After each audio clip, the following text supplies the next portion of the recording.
soldier won't surrender. Faith is like a fire that never burns to embers. The voice of the unheard. Love is the answer.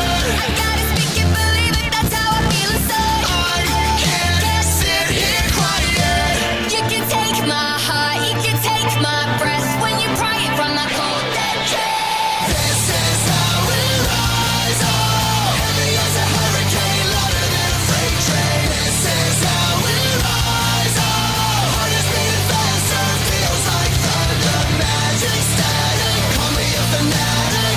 It's our world, they can never have it. This is how we rise up. It's our resistance, you can't resist us.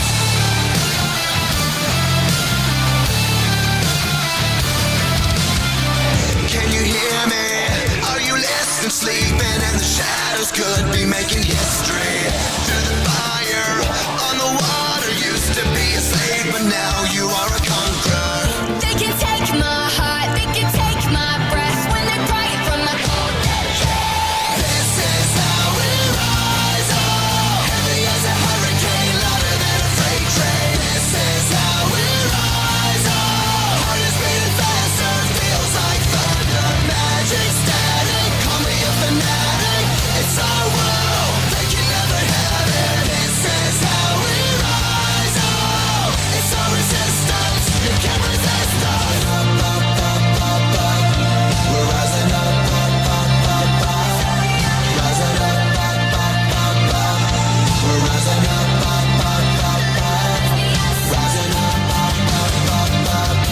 rising up, we're rising up.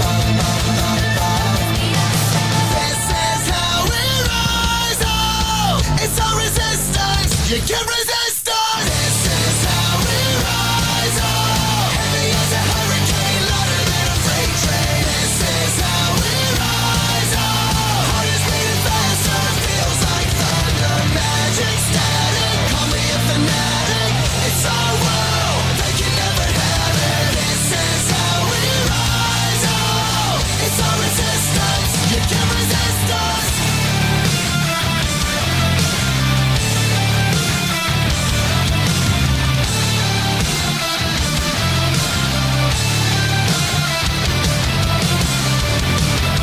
And welcome everyone to another episode of Straight Talk with Joe Vollano. And I have to first and foremost thank everybody for the over 4,000 views of the show last week. I don't know what it was about last week's show, but obviously something caught people's attention between Facebook, YouTube, Twitch, and TikTok, and X. I don't want to forget X. Over 4,000 views on last week's program. I thought it was a great show last weekend. If anyone doesn't remember what we did last week, if you weren't here, it was a recap of the debate for the city council. So I'm actually, if any of them picked a lot of views up, I am glad it was that one, because I hope they were mostly Meriden residents that are just interested on what's really going on in our city, because I think it's extremely imperative that everybody watches the show and understands what each candidate is all about. But if you are new to the show, if you did watch the show last week and you are new to the show, or if you're going to be new to the show, because a lot of people watched it after the show was over last week, I am your host and your guiding light. I am Joe Vollano. I am here to help guide you through the craziness going on in the city. I'm here to guide you through the doublespeak from politicians, as we saw last week during the debate. I like to think it's my gift to be able to decipher the BS that both sides put out there. We just don't attack Democrats here. We don't just criticize them. We don't just critique them. We do everybody, and it's something we're very proud of on the show. Again, no matter which side of the aisle you're on, this year especially, I think, when I have both sides pissed at me, that means that we must be doing something right just because we're telling the truth. But as always, this show only works best when you are all involved in it. So if you want to call in, and I kind of get lonely that nobody wants to talk to me. Call me 203-805-2520, or you can email us straighttalkjv@gmail.com. Or of course, if you're on any of the social media platforms, I have them all here in front of me. Facebook, YouTube, Twitter, or X, Twitch, and any others. What about the write-in candidate? Does anyone know anything about her? So Cardero, that is, I believe, Rich's aunt, who normally runs for Area 1. But it's write-ins are tough. I mean, if anything, she's gonna. If Republicans should be very happy in Area 1. If anyone, Isabel should be extremely excited about a write-in candidate, because any write-in candidate is most likely going to take votes away from Democrats and not Republicans. So she should be ecstatic about it, even if she takes 10 to 15 votes. Remember, historically, Area 1 only gets about 1,000 people to come out and vote. It's really sad, because the majority leader is from Area 1. The finance chair is from Area 1. These are people that get, no votes, but yet they have extraordinary amounts of power in our city. So it's something that that everyone in Area 1 should most specifically be looking at. I heard everybody had a great trunk or treat yesterday down at the Green. I did not make it down there. I know my sons did. And they enjoyed it very much. But we got a lot to cover here today. So let's just jump on. We're going to start with the Board of Ed debate, because I found some of it very interesting, and I found some things that I was a little uneasy on. So we're gonna go through them. So the first question, again, we're gonna dive on in here because we have a lot to go through. I want to try to get this all in on one show. The first question was about per student spending. So let's dive right in here with the question. The School and State Finance Project reports that Meriden Public Schools spend an average of $16,000 per student, which is among the lowest in the state. This is due to a variety of factors, including partial funding from the Educational Cost Sharing Grant and several years of flat funding from the city revenues. Are you concerned about the level of per student spending in Meriden? How would you address this disparity? So this one came up also during the mayor's debate. It also came up through the city council. And remember, we are an impoverished city, so we don't have the disposable income. I'm gonna put their answers, and then I'll dive a little bit more into it. Good party. Sure, it's not necessarily a rebuttal, but certainly we're all very saddened that Meriden is second to last in state spending. We have worked very hard in district to make up for that. We have pursued grants, whether they're from the Dahlia Foundation, from Nellie Mae Foundation, and many foundations who have subsidized the Meriden Board of Education. And ultimately, we have a board and an administrative team who works very, very hard to make sure that every single dollar counts and it's being put towards children's opportunity. Thank you, Rob. And a 1-minute rebuttal from the Democratic Party.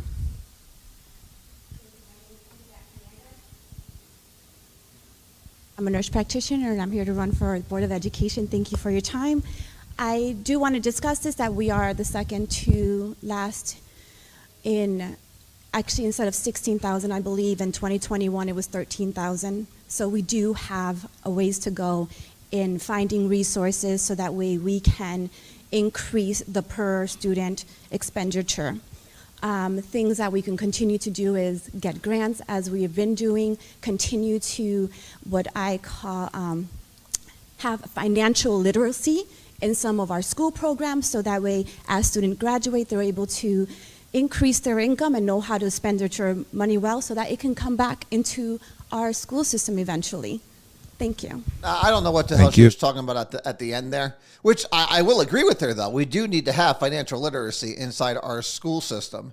How that's going to relate to bringing money back into the I have no idea. Most kids that go away to college never come back to Meriden. But Robbie used an interesting term. So Robbie didn't say for the kids' education. He said for the kids' opportunities. So that pay in particular mind to that phrase, because that phrase comes up multiple times during the debate. It's not about the children's education. It's about the children's opportunity. So maybe not your child's opportunity, but maybe some other some other people's children's opportunities. I found it very, very interesting that was the word that was used throughout last night. Now, that being said, I think Robbie probably misspoke a little bit, because Robbie said state funding. We're the second to lowest state funding, which is that's not true. We're the second to lowest city funding. And yes, they do go grab grants, which they should. We are a distressed city, and we are categorized that by the state. Therefore, we don't have a lot of money. And therefore, we do need to go outside of Meriden to find dollars for education, for fixing streets. We have to go outside for all sorts of different things, so social services, so all sorts of different things. But I'm listening to what they're saying, and is the question for Ms. Hernandez just throw more money at the problem, and then that's somehow going to fix it? Or is it using our money wisely, using our staff wisely to make sure that we're getting the biggest bang for our buck? Now, I will say, do we do a decent job at that? I guess. Because obviously they're telling us all these programs are here between the city council and the board of ed. They tout all these great programs we have, but yet we're broke. So someone's got to decide as a group, are we doing a good job, or are we just want more money, or is it that we're doing pretty damn well for what we have? Because later on in the program, you're going to hear people talk about how great our test scores are, how great we're investing into here, we're doing this, we're doing that. I don't know how they're doing all that if we're so broke. So it's very interesting how this plays out over the questions. And so the next one we're going to get into is COVID money. Because, again, I put these in order so it kind of flows with categories. So here's COVID money running out versus the job that's created. Forward to working with you. My next question in the funding category of questions is that federal money earmarked for education during the pandemic will soon be running out.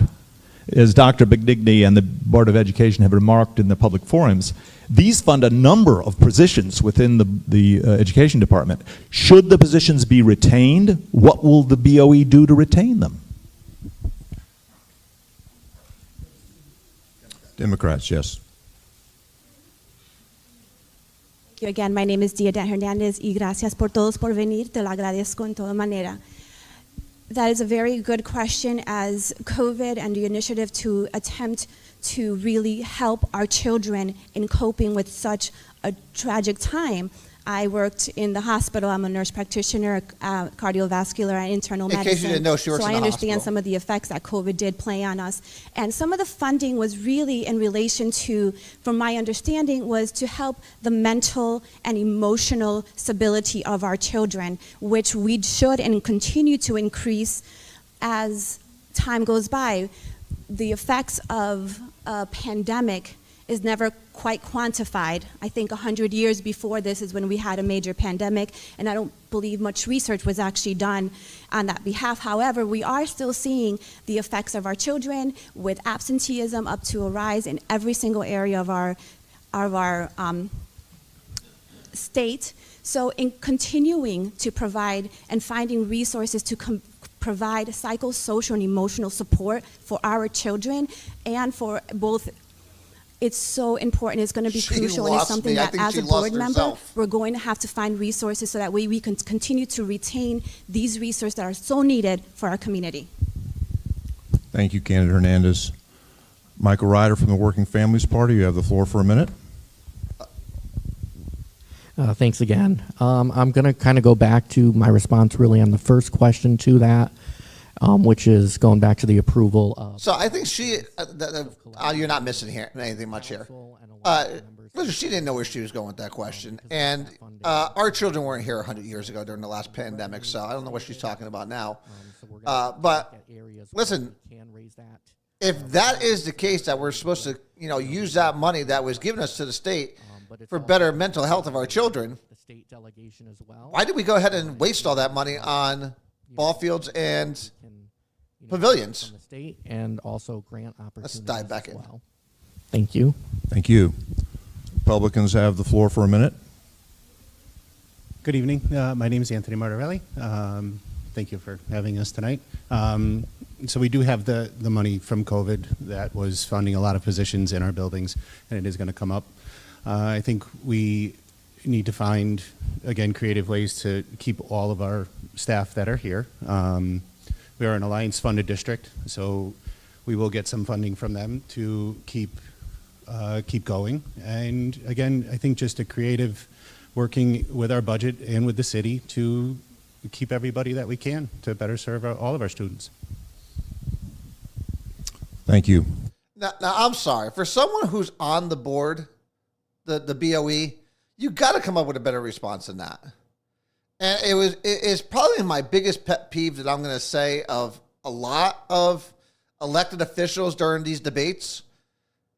They don't know what the frig they're saying. They don't know. And I don't know if it's just because they're extremely nervous, which I don't know how you can be. You should be pretty knowledgeable on what's going on. Or you're not knowledgeable and you're just a yes man for someone and you're just there to try to answer a question without screwing it up and making yourself look like an idiot. But, I mean, for someone who's been on the BOE for a couple of years now, you need to be able to give specifics. You have to. I would expect it from a candidate who is not elected yet to, have to talk in generalities. But when I hear a sitting Board of Ed member, I hear a sitting counselor not give direct answers and again, like you said, like talk around in circles. Listen, that's a huge issue for me because that means you're not ready for this debate. You're not paying attention during the meetings. And again, yes, we're an alliance grant. We get the alliance money from the state, but again, they're not going to pay for all these positions. And the city certainly the hell isn't going to have the money for it. But again, someone will have to explain to me if these are top priorities for our elected officials. How the hell do you go out and spend $1.8 million on ball fields that aren't yours? How do you go ahead and spend hundreds of thousands of dollars on pavilions? If you want the kids to go outside and learn, go outside. Just go outside, go underneath the tree. We didn't need all these pavilions. That money was meant for the students' education, not opportunity. Again, I think we really have to sit there and understand what both of those words mean. Between education and making sure the well-being of our kids and the opportunity is opportunity for who? And I think we're going to figure out who that opportunity is for in the next set of questions. Forward to working with you. My next question in the funding category. I have heard, and there are reports that many parents are having difficulty in accessing online applications such as Parent Square and Power School, particularly in our Spanish community.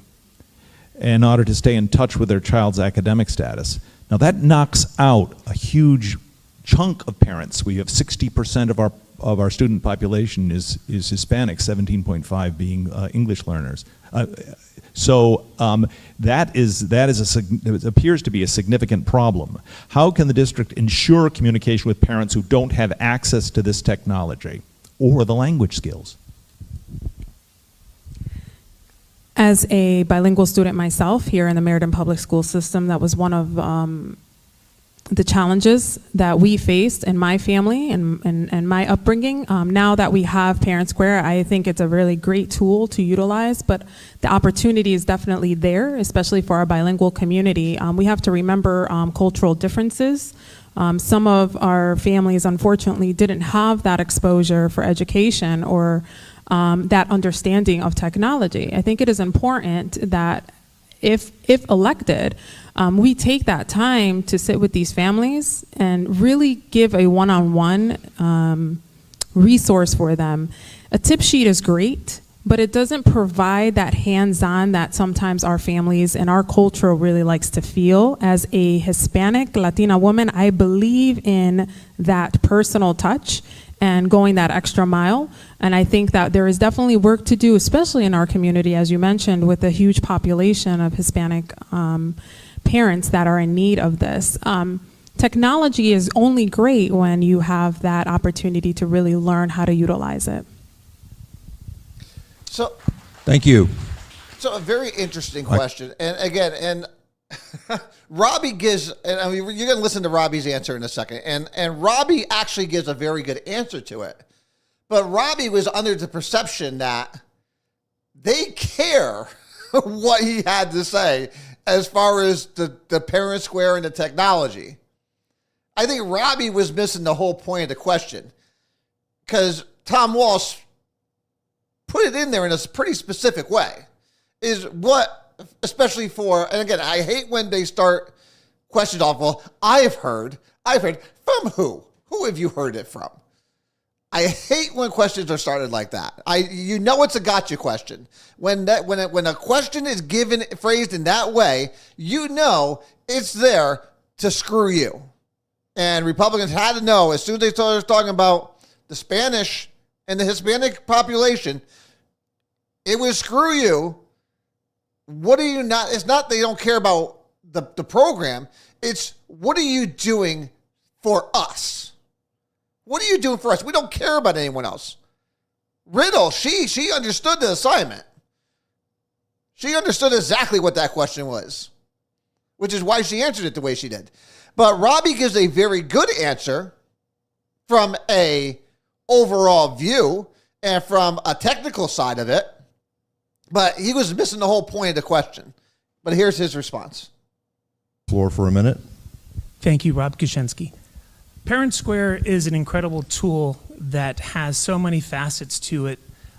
If we have any student who comes in the door or a parent who comes in the door who does not understand, we have the most friendly people in our offices who are bilingual. Almost every office across our district has someone who is bilingual in the office who can help them through the technology. Parent Square has over 100 languages they can choose from to receive text messages. They can get emails and get phone calls that are translated into their native language. We recently hosted a forum at Edison Middle School just for that one reason, to have our families exposed to what we're doing as a district so they know how to access the programs and they know how to access the staff accordingly. I think that might be a misnomer that parents, that there's a lot of people who aren't tech savvy. If they have a telephone, they're tech savvy. So I think that if people can get an email, they can get something home. It wasn't a misnomer. They just don't care. Thank you. That was supposed to be, how are you 1 minute kissing rebuttal from the Hispanics' Democratic ass? Party. Is basically that question.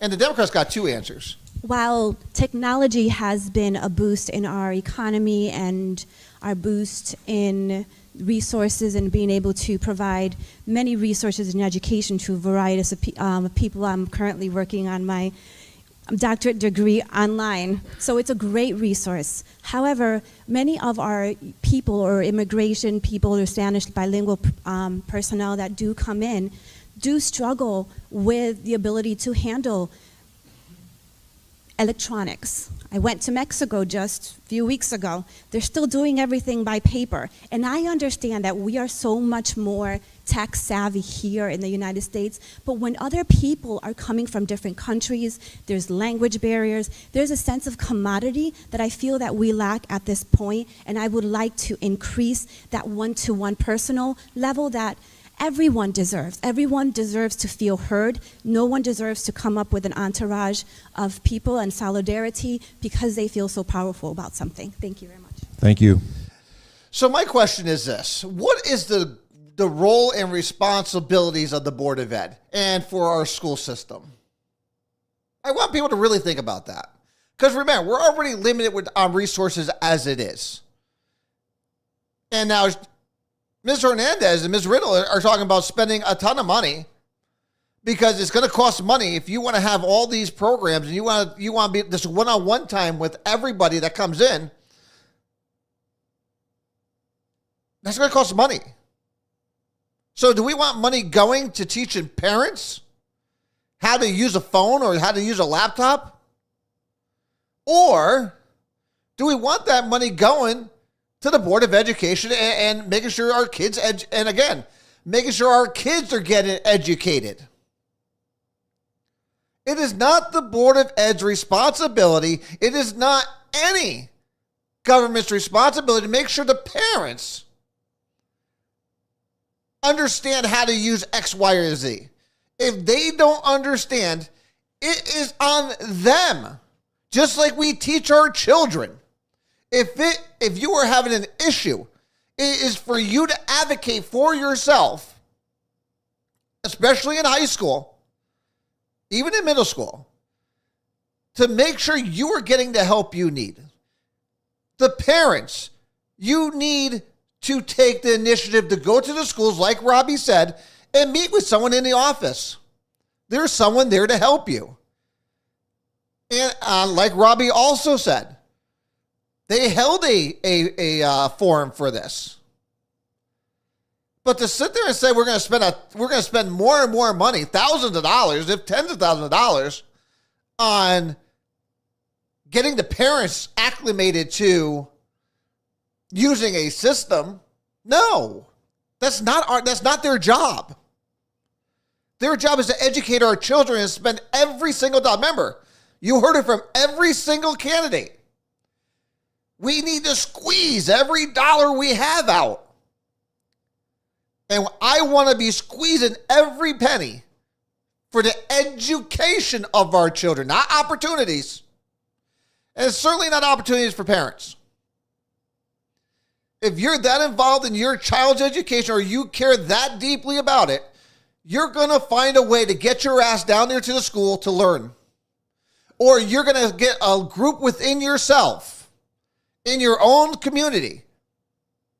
Because you heard what they said. They are a big group. Well, okay, well then work within your group to go ahead and learn about these programs. If it's Parent Square that you're having difficulties with, Father Manchin had his whole crew down there. And this is another thing that irritated me during this debate. So, Reverend Father Manchin, let me make sure I put him right. Father Manchin brought his group down as a protest. Now they came in for 5 minutes, got recognized, and then took off. And they didn't even stick around for the debate. So it's hard for me to sit here and say, oh, well, okay, this group of people, Hispanics, are having an issue with a certain program. We should go out there and help them. We should do this. We should do X, Y, and Z. When you come to a meeting, when you come to a debate that you care so deeply about, which is education, and you come in there for 5 minutes, you surround everybody, you wave to everybody when the moderator turns around and introduces you guys, and then 2 minutes later, you're out the fucking door? And you want me to take you seriously? No, I don't take you seriously. That was grandstanding. That was nothing more than grandstanding. And it's going to get you nowhere other than with weak-minded politicians. If you, as a group, care so much, work within your group to get involved in the system. I didn't see any of you. So Father Manchin, he runs St. Rosa. And listen, I've met with Father Manchin for hours last year. And we disagree on a lot of things. He's a very, very liberal, socialist-minded person. And these kind of stunts that he pulled with this group is not going to fly. Is not going to fly. If this group of individuals needs help, they should work within the system. If one or two people go into the school system and get help, they could go back and teach everybody else if it's that big of an issue. I don't want my Board of Ed dollars, the limited amount that we have, to be wasted on parents. I want that going to the children for an education. Bottom line. And again, Robbie gave a very good answer, technically, but he obviously didn't know the assignment. And that was, you need to kiss Hispanics' asses. That's why that question was phrased that way. And I'll give kudos to Robbie, he didn't. So I'll give kudos there. Let's go. We got to build bridges now. Let's build some bridges. Here we go. The following is a reader question. What concrete step will you take to build bridges with your colleagues on the Board of Education and City Council for the common good of our city, schools, and future?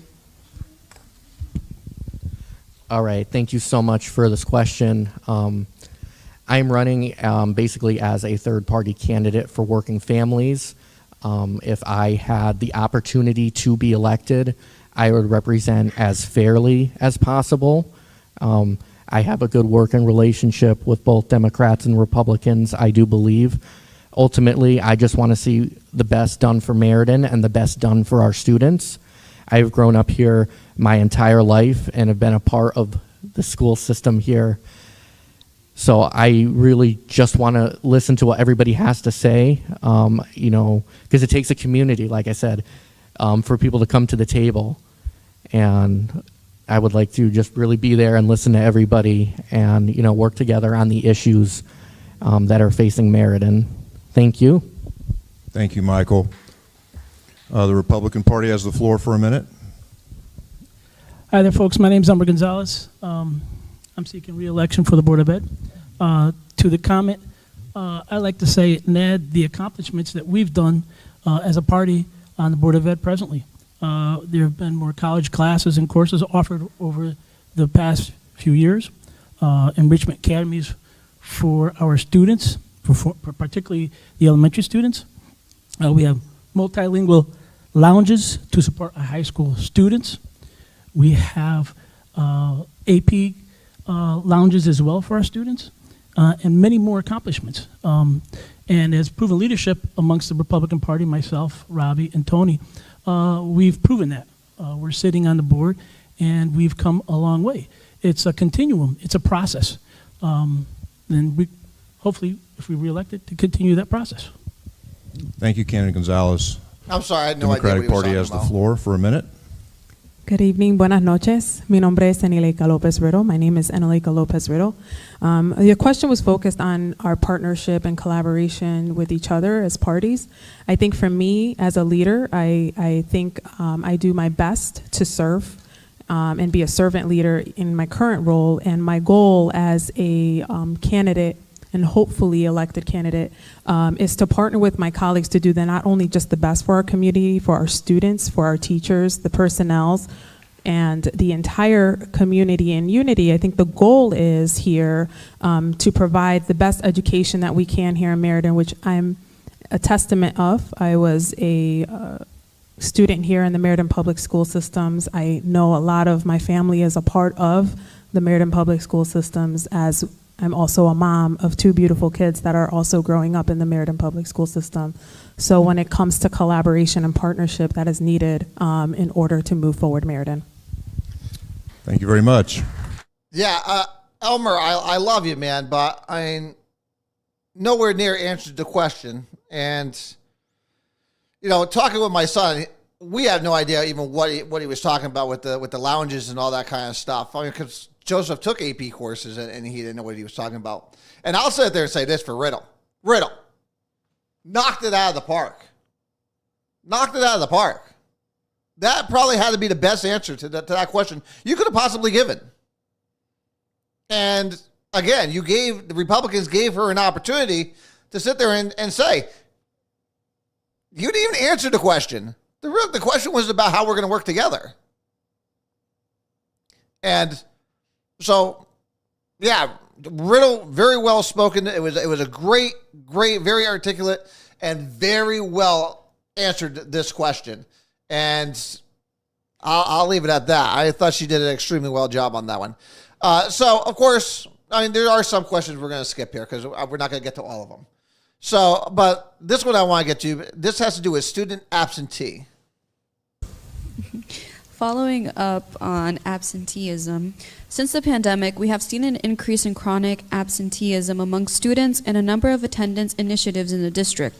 What do you think of the district's response so far, and would you do anything differently moving forward? Thank you so much. Okay. This is a very interesting question. And I'm afraid, you know, these are one of the questions you have to dance around. It depends. Let me rephrase that. This is a question you have to dance around if you want to act like a politician. If you want to speak the truth, don't answer it the way these guys did. If you want to speak the truth, and again, they were afraid to speak the truth. So I'm going to play their answers, and then I'm going to answer it the way I normally would have. Or I would have liked to have seen one of them do. Michael, Republican Party has the floor. Anthony Martorelli. So our absenteeism has come down. We work every day with our parents, which is probably the best way to help our kids get to school and make them excited about coming into school. Our teachers go out to our students to do home visits, and they go and check up on them, make sure that they're ready for the day and that they can come in, and they're just make it an inviting place for kids to come in and make them wanting to come in. We have 30 seconds left. We also have family resource officers, FSLs, family school liaisons rather, each and every one of our high schools and middle schools that reach out to our families. They do make home visits. They work very hard to ensure that our students attend school. Our chronic absentee rate has come down 1.6%, I believe, in just the past year and a half. But you have to remember you're comparing pre-COVID to now, and those numbers are continually growing. And I think Merritt is doing a pretty good job at addressing that issue. Thank you. Democratic Party has the floor. Hello, Nikimi Hayes. So with the district response with the absenteeism, I actually think that's one of the places that we are doing pretty well in. I know very well that I work for the American Federation of Teachers of Connecticut, and the family school liaisons are some of our members. And I know that they've been working really hard with visiting those families of children who are missing school. So I just think we just have to stay up on that, because that face-to-face, that going and reaching out, especially to Black and Latino communities, that face-to-face makes a huge difference. So I just think we have to make sure that we stay on that, as well as coming up with creative ways of incentives to children that they can win certain things, or at Nathan Hale for PTO, we have different bingo nights that are for the kids who haven't missed school for that month. So different things like that can be enacted throughout the district as well. But that face-to-face, especially for our Black and Latino families, is so important. Now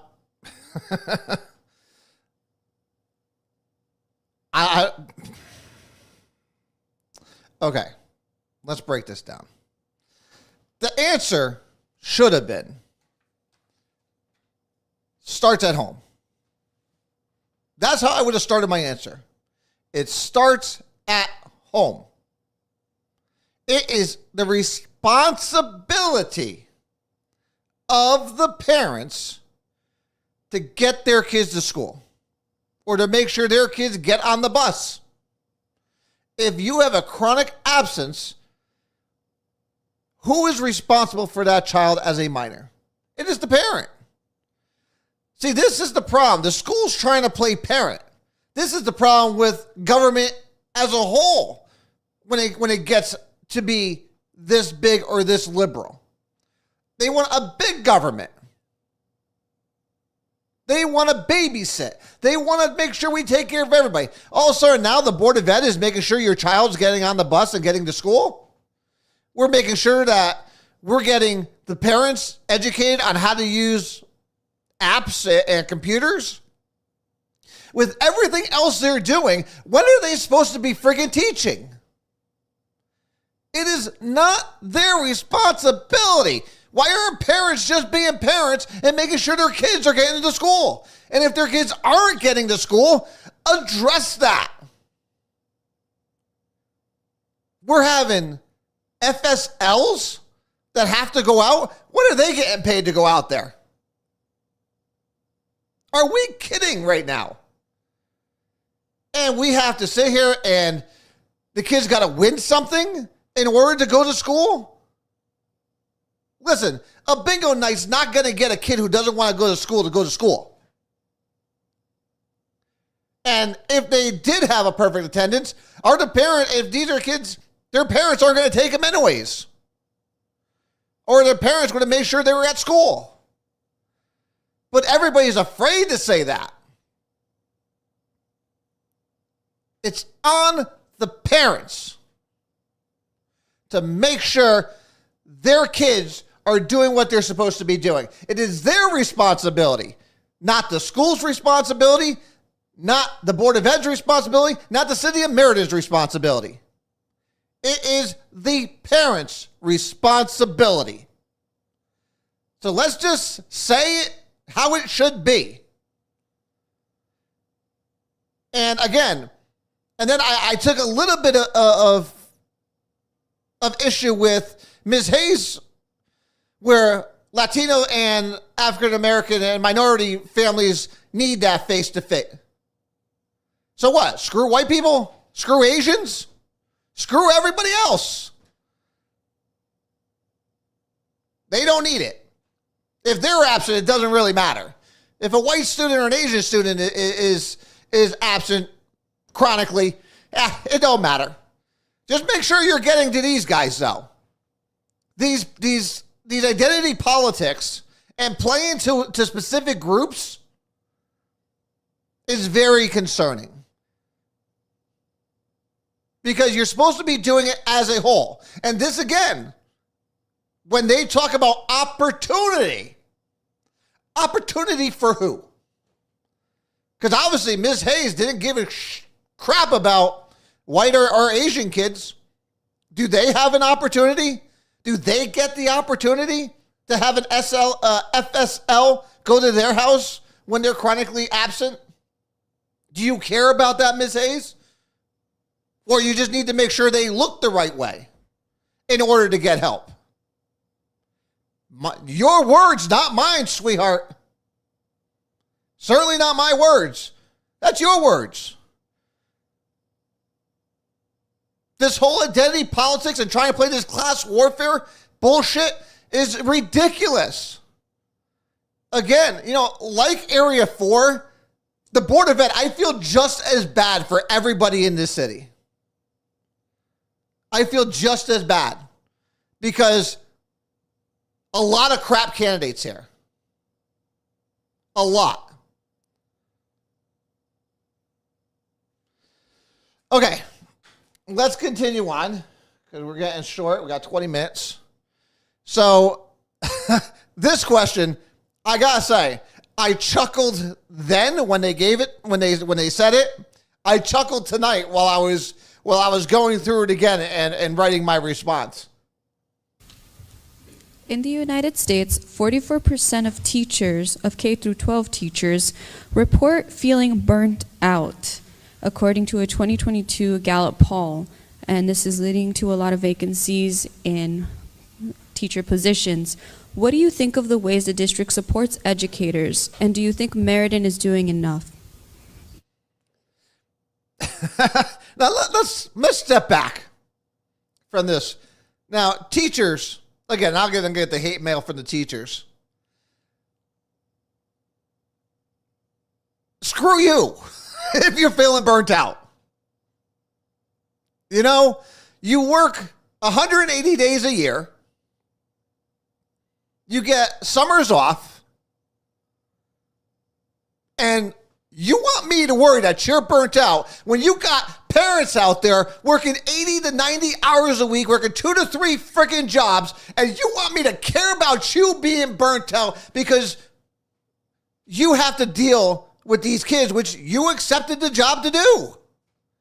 If you don't want to do the job, if you're burnt out, go do something else. Not the fact to mention that if you go back and look at the numbers, a lot of these people that are being asked this question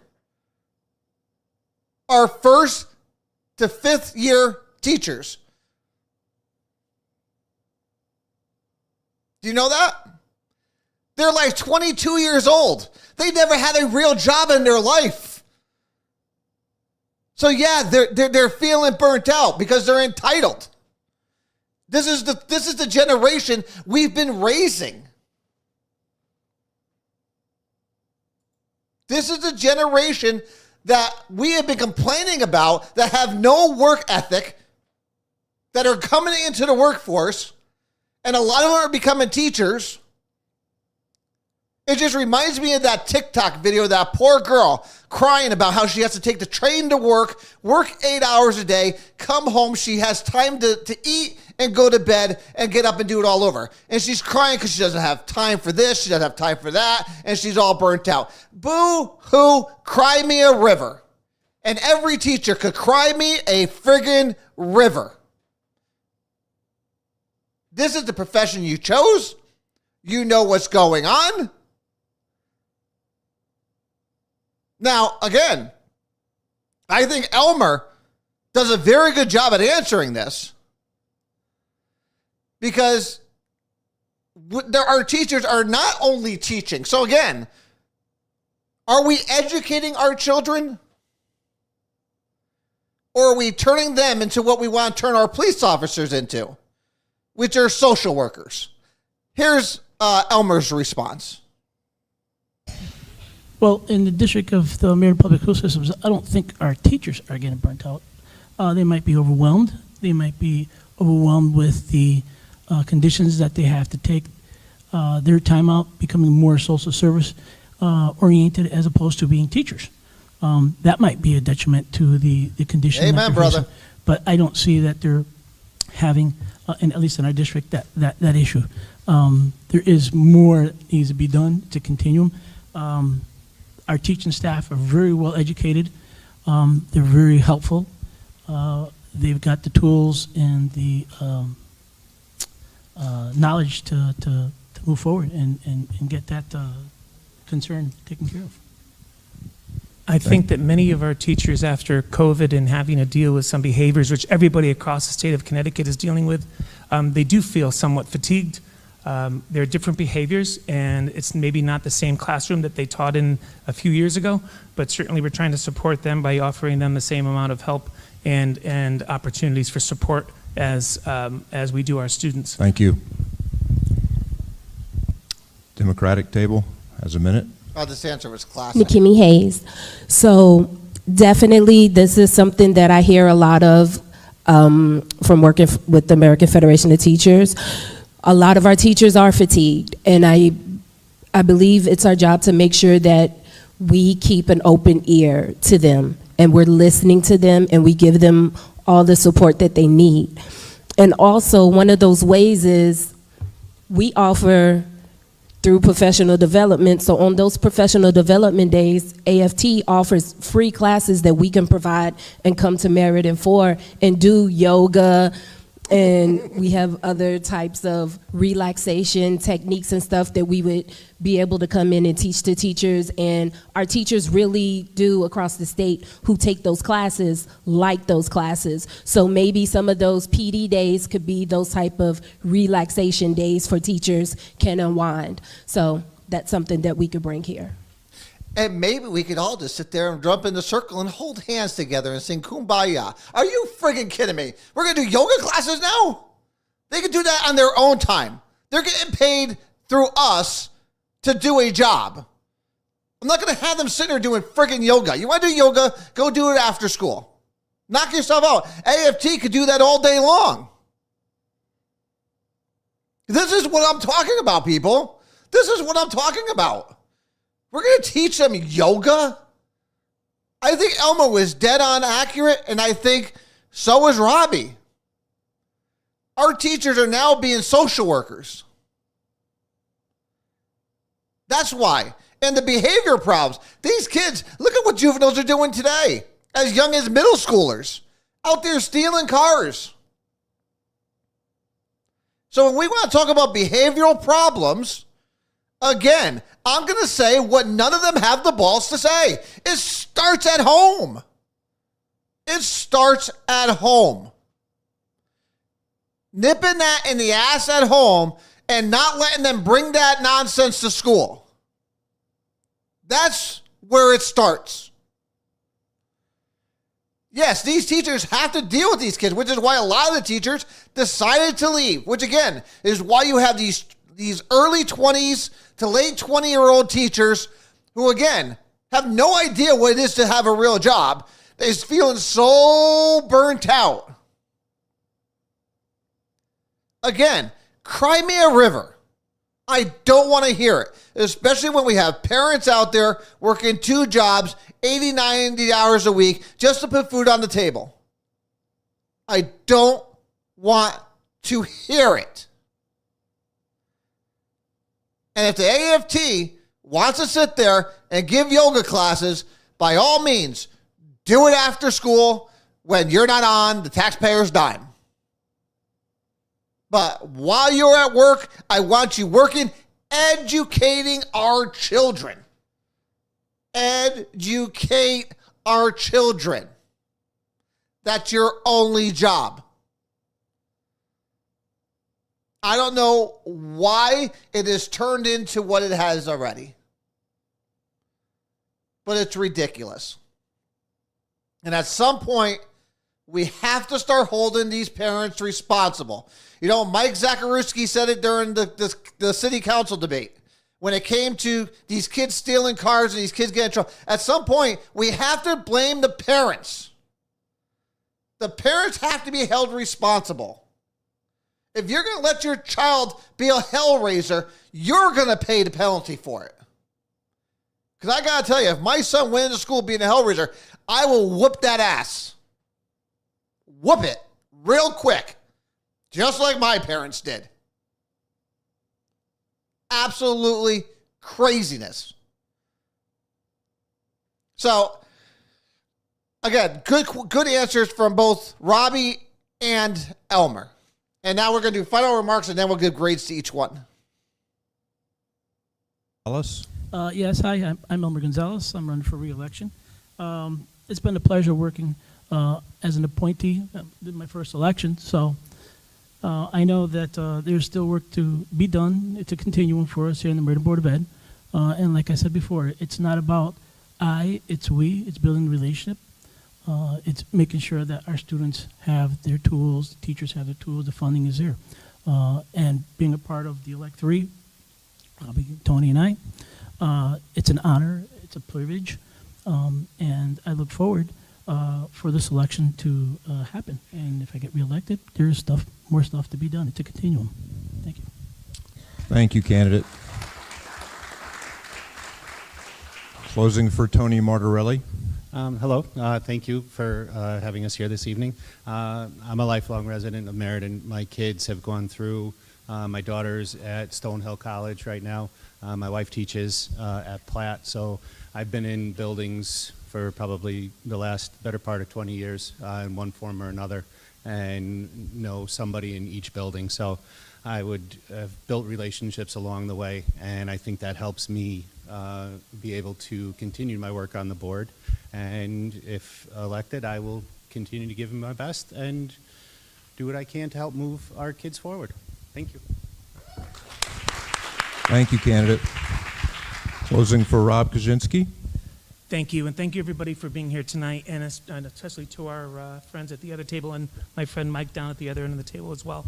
I am a product of the Meriden Public Schools. I believe in the Meriden Public Schools, and let's celebrate some of the great things we've done. We have the highest test scores in district history in this past year, highest test scores in district history.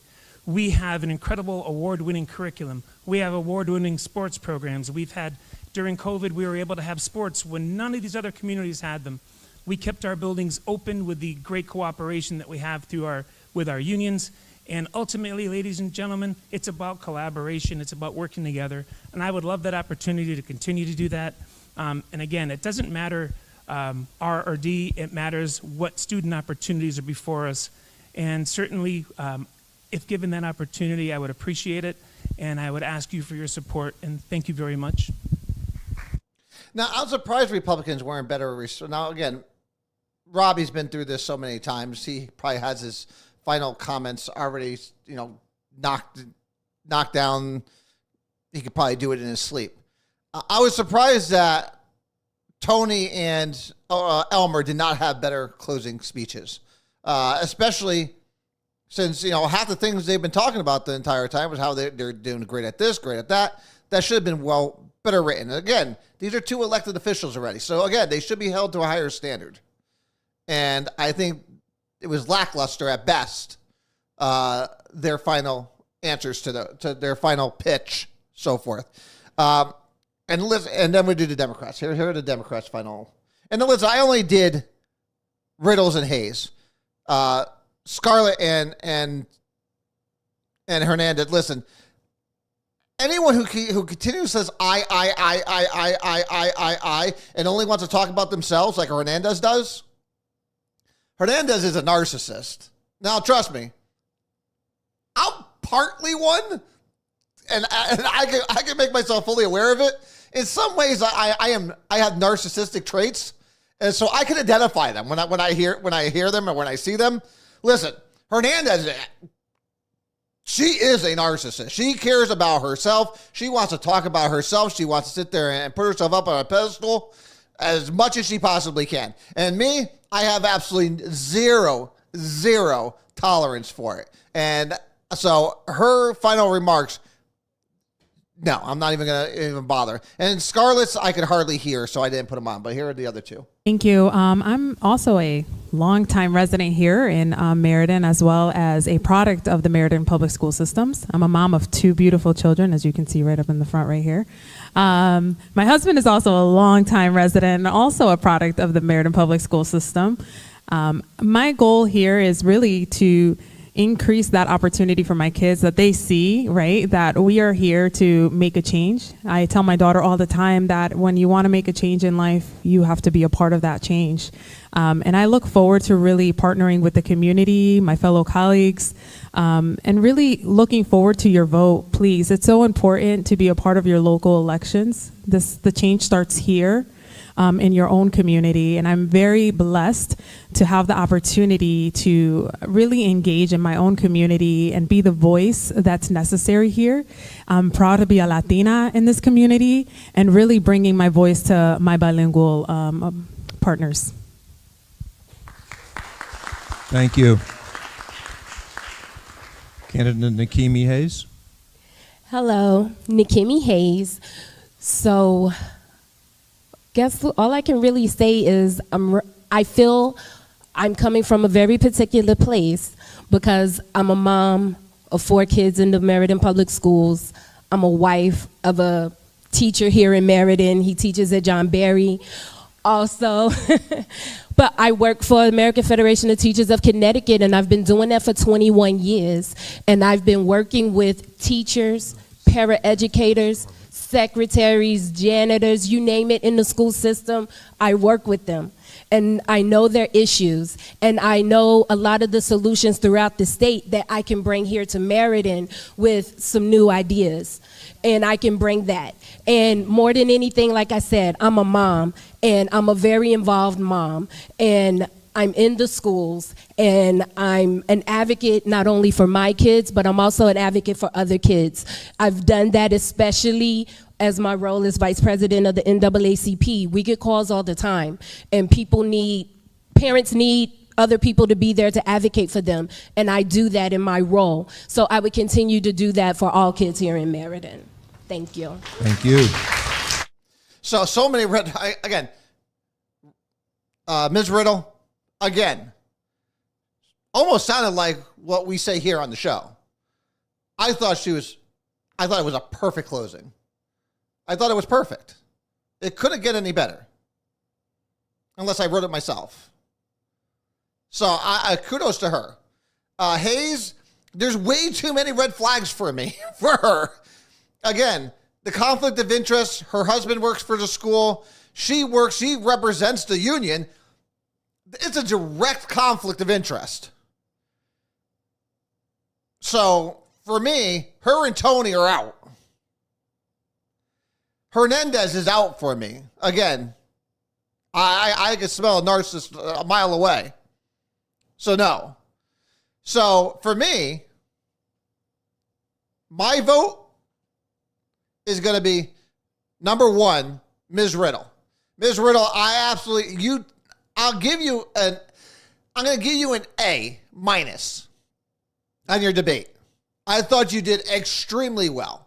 You got the points you wanted to talk about. I wish you would have talked more about what your goals are once you get on there, but I also wish the questions were asked and they weren't. So number one on my list is Ms. Riddle. She's got my vote.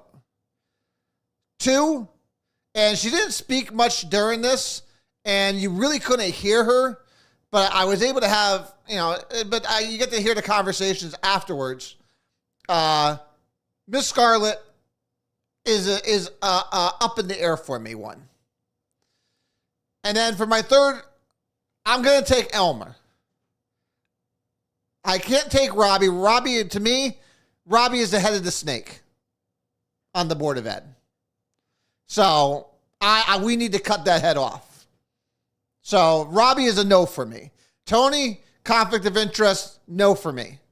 Ms. Hayes, huge conflict of interest, is a no for me. And Ms. Hernandez is a definite no for me. She needs to, I'm sure she's looking in the mirror right now, smiling at herself. So those are my 3 choices out of the Board of Ed. At least that's who I'll be voting for on the board. It'd be Elmer Gonzalez. It'll be Ms. Riddle and possibly Scarlett if I could get some more information out of her. So, again, that is my take on it. I think the questions I wish would have got more into the education side, especially with, critical race theory. I was hoping that it would come up. I knew it wasn't going to because it's a touchy subject, and there is at no point did the Record Journal want to put the Democrats on the record on whether or not they would go for critical race theory. So we'll see. I wish we had more time because we didn't even get to. I'll give a recap of the city clerk debate, and it's only going to take me like a minute to do a recap of the entire city clerk debate. Mr. Cardona, I have absolutely 0 experience, but I went and looked at other people's online presence, and I'm going to work to put everything online. And in response to that, I'll give you a quick synopsis of Denise Grandy. I got over 20 years experience here in this. What are we talking about? All the things he wants to do, he can't because it's restricted by the state of Connecticut. Remember that the city clerk's office is state regulated. So a lot of things he wants to do, he can't do. And if you want to adjust the city's website, you don't need to be city clerk for that. You could do that right now as a city councilor. What are we talking about? Go do it. He had absolutely zero to give the people of Meriden.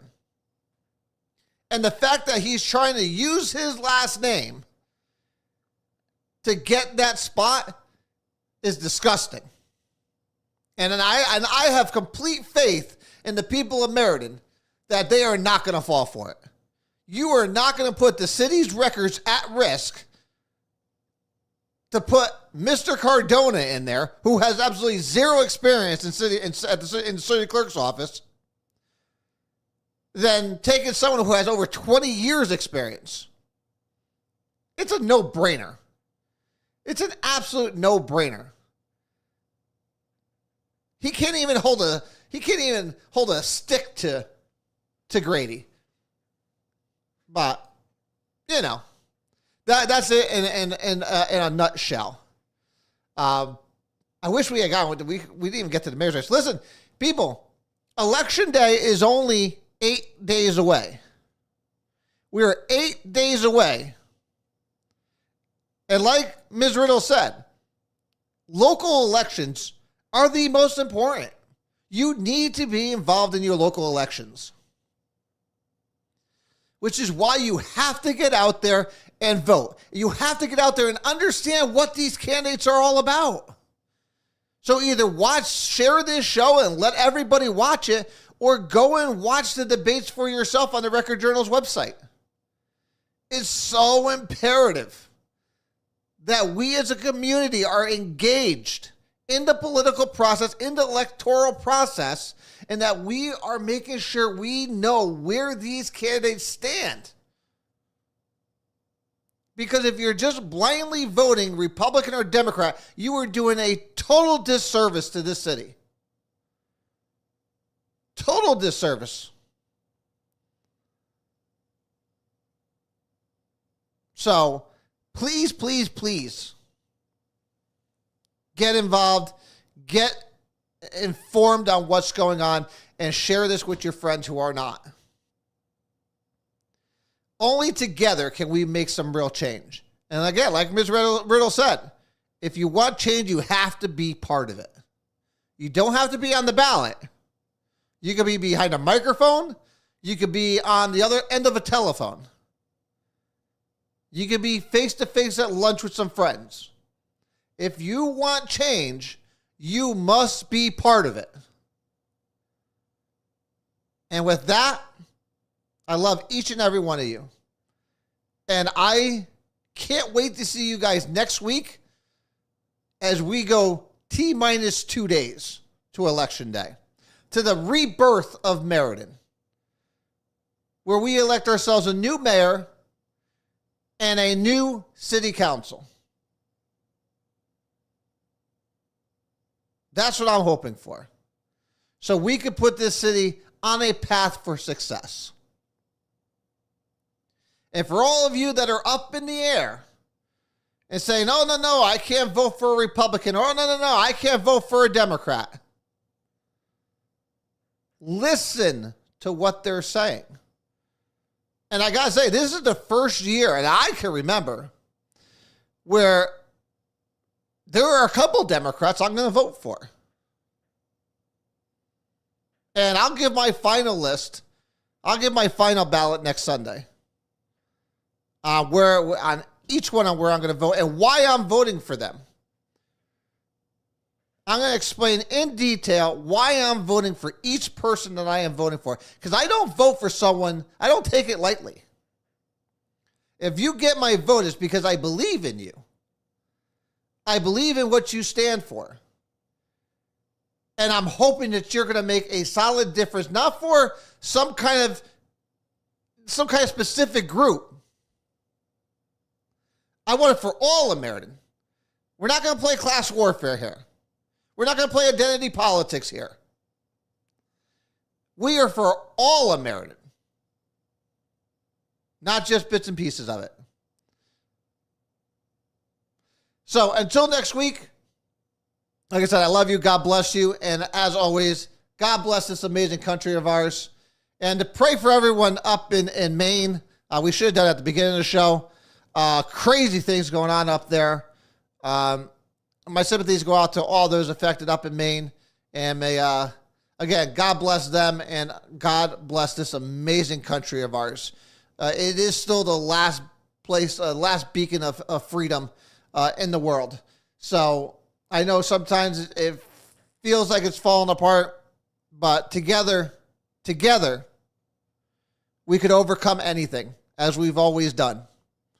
So have faith, get involved, and I will talk to you all next week.